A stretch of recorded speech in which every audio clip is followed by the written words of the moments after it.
And now we go to step 3. For me, step 3 is the real difference, the real reason why this works where other approaches to building referrals do not. And again, it means having some unusual, uncomfortable conversations with that potential referral source. Here we want to talk about why and why not, which sometimes known as fears and benefits. When it comes to referring your best client, you are naturally going to be protective of that relationship. You're not going to want to put your best client in front of somebody who you're not sure can help them. Your reputation is on the line. And that's the same, no matter how wonderful you think you are, it's the same for these potential referral sources, especially if they have that ongoing relationship. They're a corporate lawyer who is working with this client on a monthly basis. They're an accountant working with them on a monthly, quarterly basis. They've got the ongoing relationship. If they make a referral and it goes pear-shaped, that's going to reflect poorly on them. Are they better off referring to you or just not having a referral at all and not risking it? We'll talk about how you can overcome that potential objection. The key thing to take from that is if there is any fear in that referrer relationship, they will not send you work. And you need to dig, you need to ask the question. We can have some third-party chats to try and identify it, but you need to ask that question. What is going to stop you from sending me work? Why would you not refer to me? And really push past the blasé, no, it's all good, into actually understanding it so that you can address those concerns. And there are some common fears. Quality of your work is one that they're going to want to know. Consistency. If you have a firm, they might say, well, I love Jenny. I'm happy for you to work with my clients, but I know you're going to push this to an associate. And I'm not sure as to whether they are going to do the same quality of work. Cost is a big one. What is it actually going to cost my clients? Because I don't want to send them to you thinking it's a $5,000 service if it's a $50,000 service. Trust. Do they trust you? Time's a big one. Like, how much time is this going to take? Am I going to send you a referral and you're going to come back with 50 questions and my client's got 50 questions and suddenly I've spent 4 hours that I can't bill for just to give you the referral? Like, that hurts. I don't know if I could be bothered doing that. These are the things that are going on for them. And one of the biggest fears that comes up is that that person just doesn't know how to actually refer to you. So it can be helpful, I've found from experience, to third party some of those. When you're having this conversation, now this might be the 3rd or 4th meeting. You're not rushing this relationship building. You've set from that first meeting the expectation, we are going to run a process and build a relationship over time. I'm not going to take the first referral you send me because it's possibly one of those test cases. You don't yet know who I can help and how special I am. So if I had third party that, I might say other people fear the consistency of my team.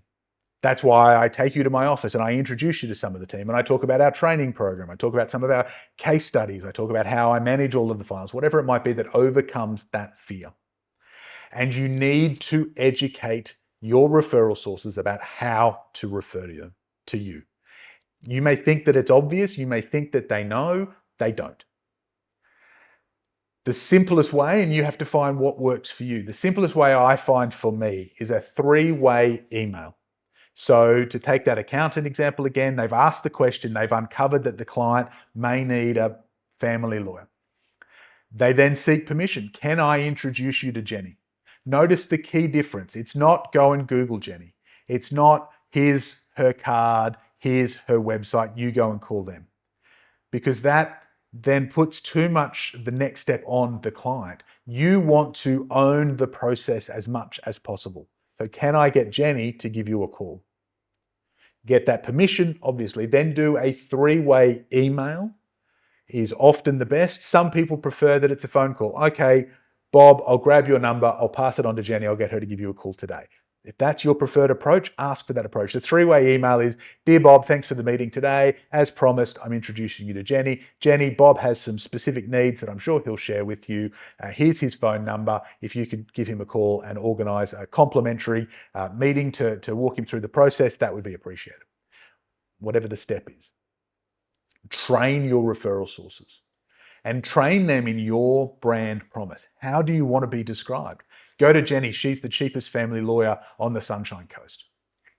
Hey, that might be your brand promise. Most of our clients, not so much. It's go to Jenny. She understands the nuances of the specific area you're going to be going through. She's fantastic at complicated parenting matters. She's an expert when it comes to a spouse who's got multiple passports. What are the things around your brand promise? The service that she delivers is going to be excellent, or she's the best on the Sunshine Coast. What are some of those things that are just going to help you stand out, are going to make Bob want to come and meet with you? Train your referral sources.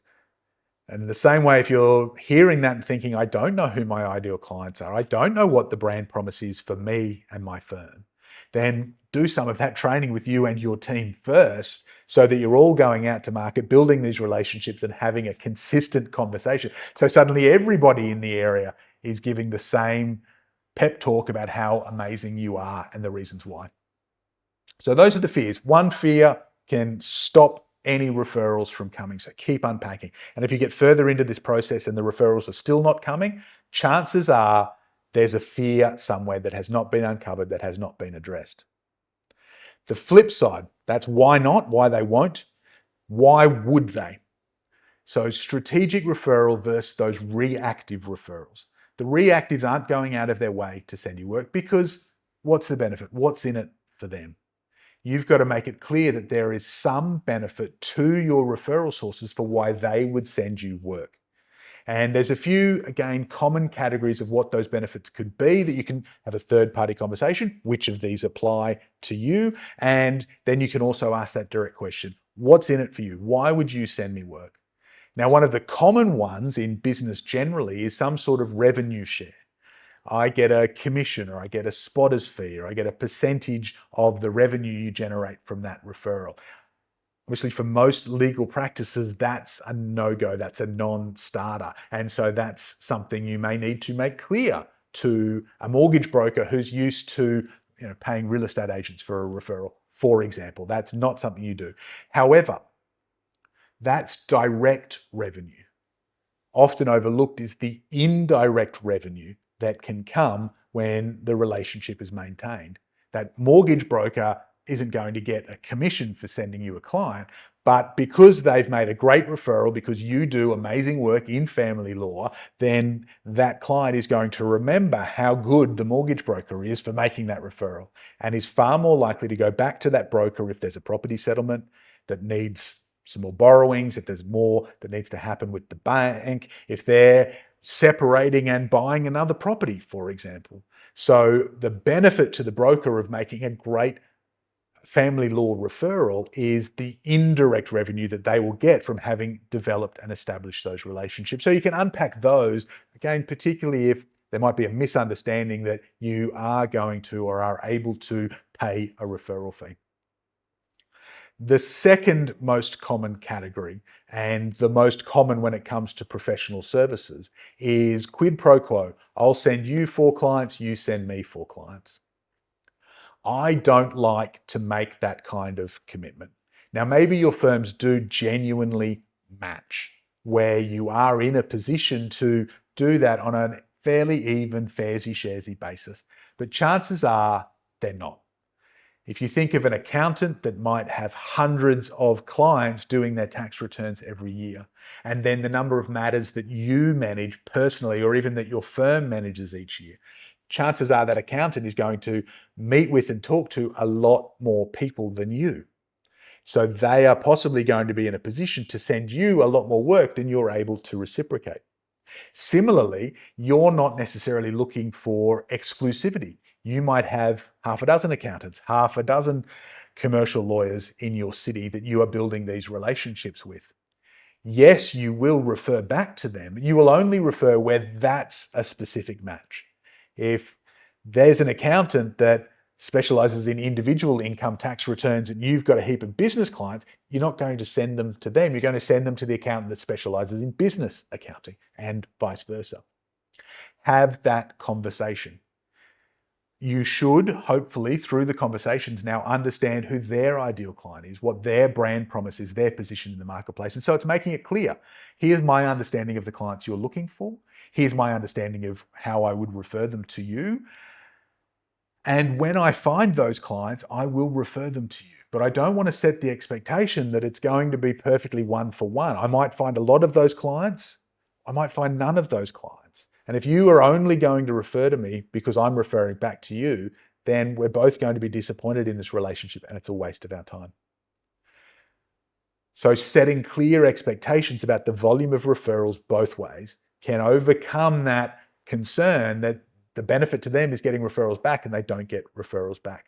Again, if you're very unfamiliar with this, go and join BNI for a year or two and you will really feel that dynamic. You'll be able to spot the people in the room who are playing that game versus those who are much more naturally abundant with giving great referrals.